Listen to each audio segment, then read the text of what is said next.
Hi guys, කොහමද? මේ තමයි මගේ කැම්පස් එක. ඔයාලා දන්නවනේ ඉතින් මම ඉගෙන ගන්න ප්‍රයිවට් කැම්පස් එක. ඉතින් අද අපි මේ යන්නේ ආර්ට් කරන ළමෙක්, ආර්ට් කරපු ළමෙක්.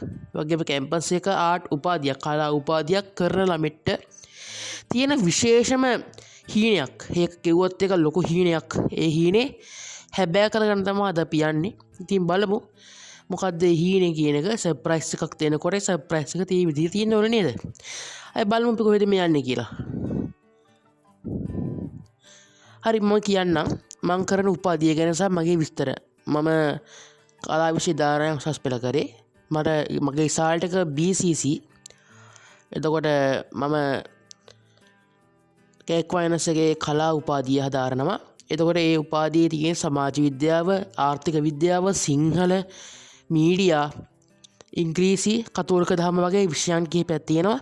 මම ඒකෙන් කරන්නේ සිංහලයි, මීඩියයි, සමාජ විද්‍යාව. ඉතින් අපි ගිහින් බලමු කැම්පස් එක ඇතුළට කොහොමද විස්තර මොනවද වෙන්නේ කියලා අපි ගිහින් බලමු. ඉතින් මාත් එක්කම දිගටම ඉන්න. අපි ගිහලා බලමු. කැම්පස් එකට ආපු ගමන්ම දකින්න හම්බෙන මුල්ම view එක තමයි මේක. කැම්පස් එකේ වැඩ කරන ගොඩක් අය කැම්පස් එක පිරිසිදු තියාගන්න ගොඩක් මහන්සි වෙනවා. ඒක ගොඩක් ස්තුතියි. ඒ වගේම කැම්පස් එක ගැන කිව්වොත් මේ කැම්පස් එක පාලනය වෙන්නේ බිෂප් හවුස් එකෙන්. අපි ගියමු ඉස්සරහට ගිහිල්ලා අපි බලමු. මට හිතෙන විදිහට මට අද ලෙක්චර් එකක් තියෙනවා. ඒක ඉවර වෙලා තමයි යන්නේ. අපි ගිහින් බලමු එතකොට.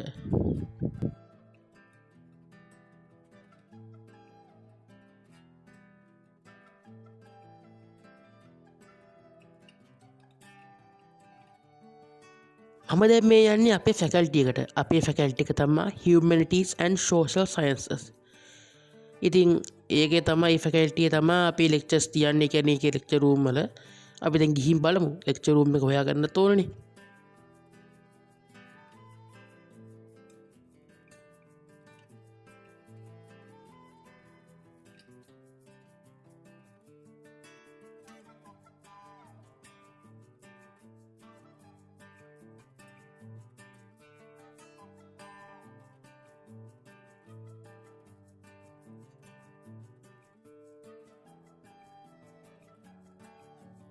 මෙතන තමයි අපේ ෆැකල්ටි එකේ කෝඩිනේටර් ඉන්නේ. ඉතින් මෙතන තමයි අපි ඇවිල්ලා ඉඳගෙන ඉඳලා යනවා. මේ තමයි අපේ ලෙක්චර් රූම් තියෙන්නේ.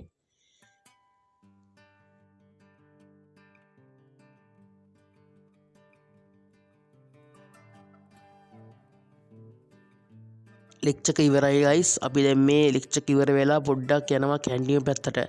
අපි උදේට තම කාලා නැහැ. ඉතින් උදේට ගිහින් කාලා තමයි අපි යන්නේ. ඉතින් අපි දැන් යන්නේ කැන්ටිමට කැනිස් එකට. ඒ කියන්නේ අපේ විශ්වවිද්‍යාලයේ තියෙනවා කැන්ටින් දෙකක්. එකක් තියෙනවා කැම්පස් එකට ඇතුල් වෙනකොටම කැන්ටින් එකක් තියෙනවා. ඊට පස්සේ පිටිපස්ස පැත්තෙත් කැන්ටිමක් තියෙනවා. අපි ඉතින් වැඩිපුරම යන්නේ පිටිපස්ස පැත්තේ කැන්ටින් එකට. මොකද මේ පැත්තේ පොඩ්ඩක් පරිසරය ටිකක් ලස්සනයි. පොඩ්ඩක් නිස්කලංක පැත්තක් එතන. ඒකෙන් අපි පොඩ්ඩක් ඒ පැත්තට ගිහිල්ලා කාලා තමයි අපි යන්නේ අපි ඊළඟ වැඩවලට. ඉන්නකෝ.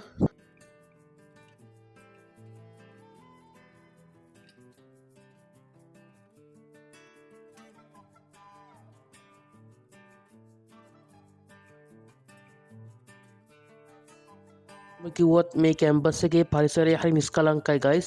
මොකද හරි නිහඬතාවයකින් තියෙන ලස්සන පරිසරයක්. ආගමික සංස්කෘතියත් එක්ක මිශ්‍ර වෙච්ච පරිසරයක් තියෙන්නේ. හරිම ලස්සනයි. හරිම කාම් පරිසරයක් තියෙන්නේ මේ එක් වයිනස් එක ඇතුලේ. ඉතින් ඒකට ගොඩාක් වගේ කැම්පස් එකක් අපිට හම්බෙන්න ගොඩක් පින් කරලා තියෙනවා ගයිස්. හරි ගයිස් දැන් අපි කෑම කාලා ඔක්කොමත් කරලා ඉවර. දැන් අපි යන්නේ අපේ ගමනට. ලෑස්ති වෙලා ඉන්න.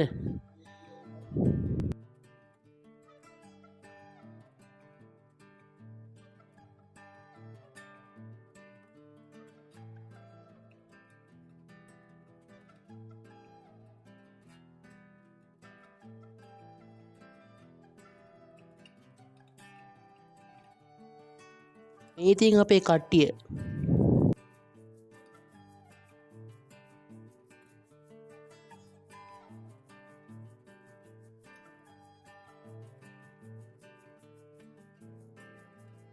ඔව් එයාලා හිතුවා හරි අපි දැන් මේ ඉන්නේ පේරාදෙණිය කැම්පස් එකේ තමයි. ඉතින් අපි ඉස්සරහට යන්කෝ වාට කියන්න. අර තියෙන ශාස්ත්‍ර පීඨයේ කියලා ගහව බෝඩ් එක. ශාස්ත්‍ර පීඨය යන්නේ හරි තමයි. අපි ඉස්සරහට යන් මොනවද වෙන්නේ කියලා මම අපි ඔයාලට පෙන්නන්නම්කෝ.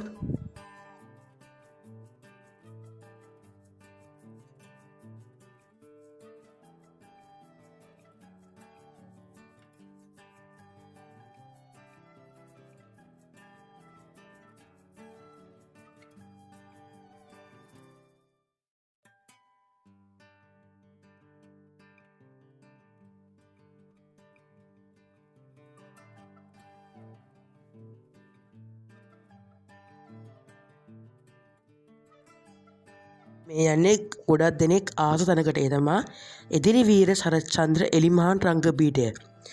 ඉතින් ගොඩක් දෙනෙක් ආසයිනේ මේක ඉඳන් නාට්‍යයක් බලාගෙන. ඉතින් අපි අද යන්නේ මේක ඉඳන් සිංහබහු බලන්න. සිංහබහු කියන්නේ එදිරිවීර සරච්චන්ද්‍ර රචනා කරපු එක නාට්‍යයක්නේ. ඉතින් අපි ඒක බලන්න යනවා. ඉතින් ඒක තමයි සර්ප්‍රයිස් එක.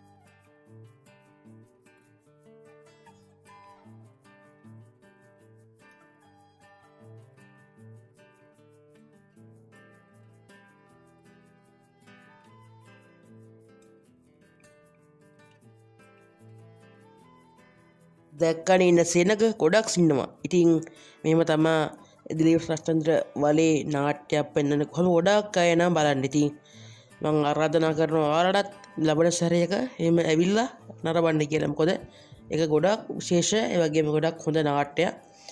ඉතින් අපි තවත් වීඩියෝ එකකින් හම්බෙමු. ඒ දක්වා පරිස්සමින් ඉන්න.